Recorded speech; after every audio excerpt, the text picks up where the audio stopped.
নবী আলাইহিস সালাম বলেছেন, মানুষের মৃত্যুর পর তার সমস্ত আমলের দুয়ার বন্ধ হয়, সে আর আমল করতে পারে না। তবে তিনটা আমলের ধারা এর সওয়াব তার আমলনামায় যেতে থাকে এবং মৃত ব্যক্তি উপকৃত হতে থাকে।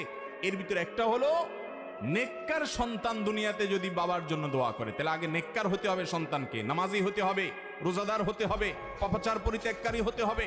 এরপরে যদি হাত তুলে আল্লাহর কাছে বাবার জন্য দোয়া করে, তাহলে এই দোয়া ওই ব্যক্তির আমলনামাতে সওয়াব যোগ করবে। কোন কোন বর্ণনা থেকে আমরা জানতে পারি, নবী আলাইহিস সালাম থেকে বর্ণিত হয়েছে, অনেক মানুষকে কবরে তিনি জান্নাতি হলে তার মর্যাদা বৃদ্ধি করা হবে এবং তিনি বলবেন, কিভাবে বৃদ্ধি হলো? আমি তো দুনিয়া থেকে চলে আসছি, আমার তো আর আমলের সুযোগ নাই, নিজের ক্লাস উন্নয়ন করার তো আর স্কোপ নাই, কিভাবে আমার ক্লাসের উন্নতি হলো জান্নাতি হিসেবে?